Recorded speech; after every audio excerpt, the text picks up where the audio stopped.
Assalamualaikum warahmatullahi wabarakatuh. Halo teman-teman semuanya, berjumpa kembali bersama saya, Yasir Rizky di channel saya sendiri. Pada kesempatan kali ini saya ingin berbagi tentang makalah yang sudah saya tulis, kemudian saya konversikan menjadi bentuk video dengan judul Dropship, Usaha Anak Muda yang Serba Mudah. Selain sebagai bentuk informasi kepada teman-teman tentang apa yang telah saya tuliskan, video ini juga merupakan sebuah tugas dari dosen saya di mata kuliah Antropologi Ekonomi dan Industri. Semoga teman-teman bisa menikmati video ini dan harapannya menyajikan informasi yang menarik dan juga informatif. Oke, kita lanjut. Yang pertama, isi dari video ini akan kita bagi menjadi 5 hal gitu ya. Yang pertama ada pengertian bisnis dropship, yang kedua peluang bisnis, 3 memahami produk dan promosi, 4 monitoring penjualan, 5 sudut pandang teori substantif. Jadi selain kita ingin membedah apa sih sebenarnya bisnis dropship itu, lalu bagaimana proses kita menjalankannya, lalu seperti apa monitoringnya, kita juga membedah dari sudut pandang ilmiah, yakni dari teori substantif. Oke, lanjut. Oke, kita masuk ke segmen yang pertama, memahami apa itu bisnis dropship. Teman-teman mungkin pernah mendengarkan ya, apa sih itu dropship? Mungkin pernah juga mendengarkan reseller gitu. Nama-nama ini biasanya sangat familiar di kalangan orang-orang yang jualan online gitu ya, atau di marketplace. Mungkin teman-teman juga sering membeli produk di online shop juga gitu. Nah, sebenarnya dropship ini tidak jauh beda dari itu gitu. Tapi tentu dropship punya pengertian tersendiri. Apa itu pengertiannya? Ya, dropship adalah sebuah model jualan produk, ya, produk ataupun barang yang memang belakangan ini menjadi sebuah fenomena yang boom in gitu, fenomena yang trending dan banyak diterapkan oleh orang-orang di luar sana. Teman-teman mungkin akan sedikit bingung ketika melihat fenomena dropship ini juga dengan fenomena reseller gitu. Dropship adalah sebuah kegiatan gitu ya, sebuah kegiatan yang dimana di dalamnya itu seorang itu memasarkan produk tanpa dia harus memiliki produk itu. Sedangkan reseller ini adalah orang yang menjual kembali suatu produk. Jadi dia harus memiliki produknya terlebih dahulu. Jadi bedakan antara dropshipper dan juga reseller gitu. Kalau dropshipper, dia nggak pernah pegang produknya sama sekali. Dia tidak memiliki produk bahkan gitu. Tapi dia bisa menjual produk tersebut gitu. Sedangkan kalau reseller, sebelumnya dia tidak memiliki produk, tapi karena dia membeli produk itu terlebih dahulu, lalu kemudian menjualnya, itu dia dikatakan reseller.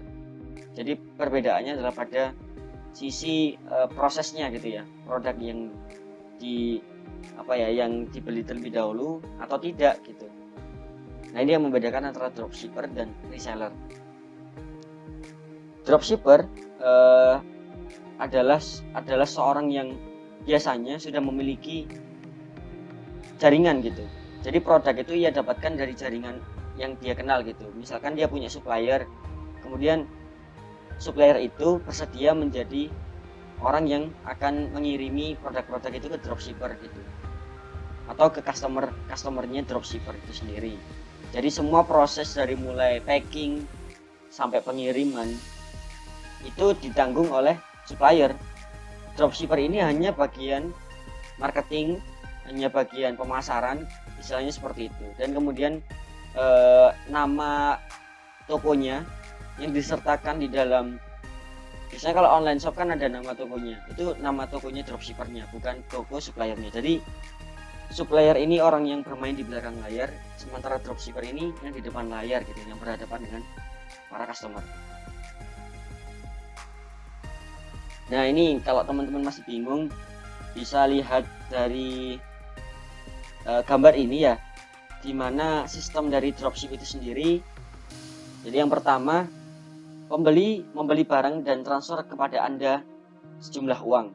Kita mengibaratkan kita sebagai dropshipper ya.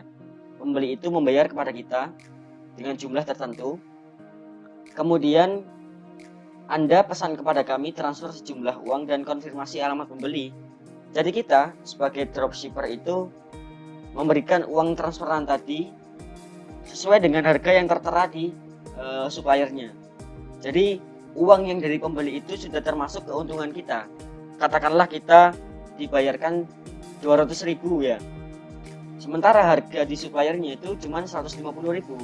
Jadi kita mengambil keuntungan 50.000 di sana. Marginnya 50.000. Kita sudah bayarkan kepada suppliernya 150. Lalu diterima oleh pihak supplier dan kemudian diproses dari mulai produksi ataupun packing dan juga pengiriman, dikirimkan kepada customer Anda gitu, customer dropshipper itu sendiri. Jadi prosesnya seperti itu secara singkat. Kalau misalkan boleh disimplifikasi lagi, benar-benar dropshipper ini adalah sistem yang sangat mudah gitu ya. Tanpa memiliki produk kita bisa berjualan, tanpa memiliki sebuah mesin untuk produksi, tanpa memiliki karyawan, kita sendiri sudah bisa menjalankan bisnis ini dari gadget gitu kalau sekarang. Nah, simpelnya bisnis dropship dapat dilakukan oleh siapapun sejauh mereka dapat memahami bagaimana alur dalam menjalankan bisnis ini. Karena dalam praktiknya seorang dropshipper tidak pernah memiliki suatu barang, melainkan sebuah jaringan atau supplier atau supply untuk dijual kepada calon konsumen. Dropshipper hanya berperan dalam memasarkan serta menyiapkan strategi-strategi marketing yang cocok digunakan sesuai pangsa pasar yang ada. Jadi kalau dalam perusahaan bisa dibilang dropshipper ini adalah bidang marketingnya gitu. Tapi yang membedakan dropshipper ini marketingnya diri sendiri, bukan marketing perusahaan itu. Seperti itu. Oke, lanjut ke nomor 2, segmen kedua adalah peluang bisnis dropship. Sebesar apa peluangnya? Nah, kalau kita coba melihat potensi dari pasar yang kita ketahui sekarang itu sangat luas. Apalagi masa-masa pandemi seperti ini adalah masa di mana orang itu sering berinteraksi dengan gadget, dengan dunia virtual. Tentunya dropship ini sangat efektif dan efisien untuk dijalankan melalui jalur-jalur virtual itu. Karena memang ya seperti yang kita tahu lah ya, kehidupan kita sudah tidak bisa dijauhkan dari dunia maya, dunia online. Tentu dalam dunia bisnis pun membutuhkan inovasi-inovasi yang menunjang aktivitas kita juga di bidang perekonomian. Oke, bisnis dropship merupakan bisnis yang tidak memiliki hubungan dengan persoalan atau situasi. Jadi meskipun sedang pandemi, meskipun tidak pandemi, terjadi apapun, selama orang itu masih bisa melakukan kontak dengan supplier dan dengan calon customer, maka dia bisa menjalankan bisnis ini dimanapun dan kapanpun gitu, tanpa terkendala situasi gitu. Karena memang sejatinya bisnis ini tuh sangat bisa dimainkan di lini apapun gitu. Sangat bisa menyentuh semua kalangan gitu, tergantung produk yang dijual. Saat sebelum pandemi, bisnis ini juga banyak dilakukan oleh anak-anak muda yang aktif di sosial media ataupun marketplace. Setelah adanya COVID, secara garis besar tidak banyak mempengaruhi perkembangan bisnis dropshipper, malah menjadi sebuah berkah. Jadi ya memang kebetulan saya juga seorang dropshipper ya, dimana pada saat pandemi ini kita sendiri dihadapkan pada pilihan-pilihan yang sulit gitu, ketika melihat sebuah realitas banyak yang di PHK, pekerjaan fisik mulai dikurangi gitu. Nah, kita bisa manfaatkan dunia maya ini dengan semaksimal mungkin untuk berbisnis dropshipper. Peluangnya sangat besar gitu, karena pasarnya juga sangat besar jika kita mau berusaha. Nah, peluang itu tercipta dan dieksekusi melalui tiga hal ini, atau kita sering menyebutnya dalam dunia bisnis itu 3P. Yang pertama, ada produk. Produk ini adalah apa yang akan kita jual. Istilahnya kalau orang itu buat jasa, dia menawarkan kemampuannya untuk dijual. Tapi kalau kita penjual atau ya kita penjual gitu ya, kita kita selain bisa menjual jasa juga bisa menjual sebuah produk atau barang gitu. Nah, produk ini juga bisa berupa apapun, tergantung teman-teman nanti menilai pasar itu seperti apa, produk apa yang cocok digunakan di sana dan sering dicari-cari atau diminati oleh pasar. Nah, teman-teman coba menyimpulkan itu dari riset. Lalu yang kedua adalah pasar. Tentunya untuk bisa menjual produk itu, teman-teman harus paham dulu pasarnya itu seperti apa. Pasar itu adalah calon pembeli, calon konsumen di sekitar kita ataupun di luar lingkungan kita yang akan menjadi target kita. Lalu P yang ketiga adalah promosi. Promosi ini adalah senjata yang paling utama gitu dalam proses ini ya, proses melaksanakan usaha. Promosi ini bisa dikatakan alat dari internal kepada eksternal, dari kita sendiri sebagai pengusaha untuk pasar gitu. Jadi kita sebagai seorang penjual harus bisa mengolah kata-kata, mengolah konten agar bisa menarik pasar gitu, bisa menarik calon pembeli untuk membeli produk kita. Jadi seperti itu proses dari bisnis dropshipper ini atau bisnis yang lain juga. Lanjut. Oke, yang nomor 3 adalah memahami produk. Jadi sebagai seorang dropshipper, kita juga harus bisa paham akan detail barangnya, kualitas, keunggulan dan juga kelemahan, serta mengetahui cara penggunaan atau perawatan. Jadi sepanjang yang saya ketahui, dropshipper itu barangkali hanya dipandang sebagai orang yang menjual kembali atau hanya menjual produk orang lain, tanpa dia perlu mengetahui kualitas, tanpa perlu mengetahui bagaimana barang itu, keunggulannya, kelemahannya juga, dan perawatannya. Itu malah hal yang salah gitu. Dropshipper harus bisa memahami bagaimana barang yang ia jual, kualitasnya seperti apa, keunggulannya seperti apa, kelemahannya seperti apa, dan cara menggunakannya seperti apa, agar bisa meyakinkan para calon konsumen gitu. Kalau dia tidak menguasai produk, dia hanya kasarannya menjual produk orang lain gitu ya, dia hanya meneruskan. Ketika ditanya dia tidak bisa menjawab, maka bisa jadi dikatakan dia bisa berpeluang untuk mengalami kegagalan dalam menjalankan bisnis dropshipper gitu.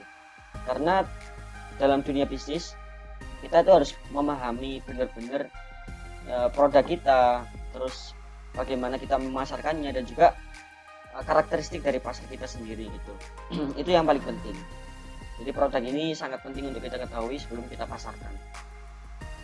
Yang keempat adalah monitoring penjualan. Sudah on sale, harus konsisten. Jadi yang pertama, omset. Omset ini teman-teman akan dapatkan gitu ya ketika sudah pernah closing. Closing itu teman-teman sudah pernah menjual produk dan dibayar gitu.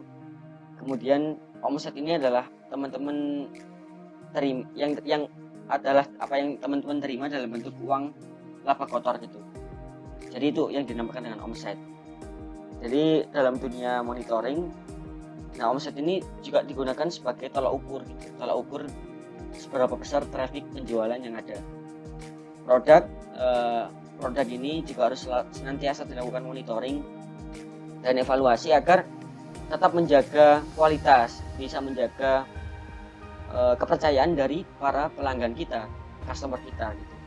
Lalu yang ketiga ada marketing. Marketing ini harus selalu diperbarui. Jangan menggunakan teori-teori atau cara-cara yang sudah banyak digunakan, cara-cara yang sudah lama, tapi harus senantiasa diadaptasikan atau disesuaikan dengan kebutuhan pasar, dengan yang lagi tren gitu ya, sehingga bisa menarik perhatian. Lalu yang keempat ada profit. Profit ini adalah keuntungan bersih. Keuntungan bersih ini bisa menjadi sebuah range bagi diri kita untuk mengukur juga sejauh mana produk kita terjual dan seberapa besar keuntungannya bagi kita.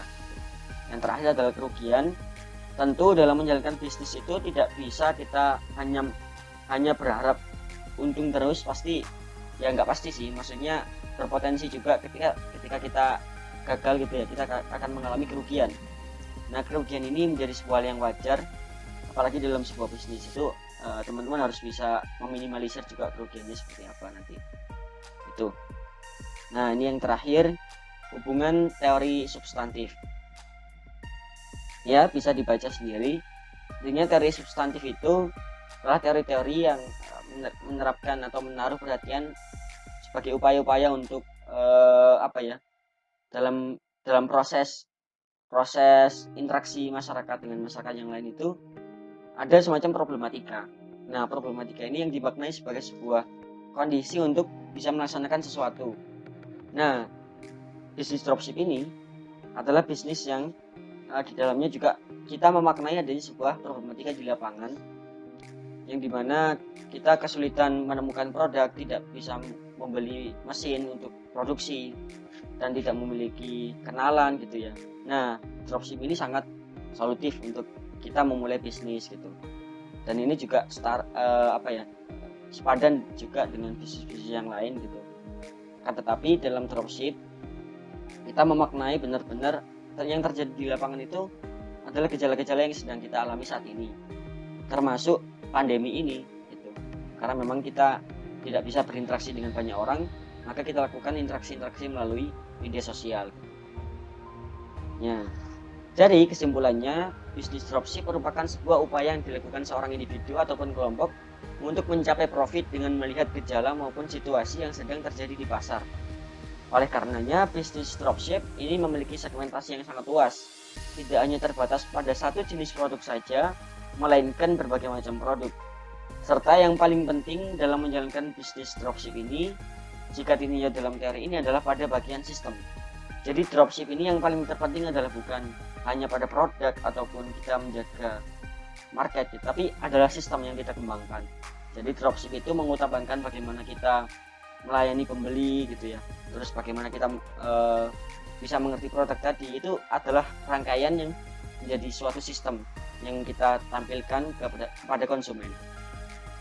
Itu yang bisa saya jelaskan dan saya bagikan di video kali ini. Semoga teman-teman bisa menikmati ya, meskipun saya tadi banyak sekali kesalahan dalam sisi pengucapan atau redaksi yang kurang tepat. Kami mohon maaf apabila juga terdapat hal yang kurang berkenan. Terima kasih atas waktunya sudah menyaksikan video ini. Sampai jumpa di video-video selanjutnya. Thanks for watching. Assalamualaikum warahmatullahi wabarakatuh.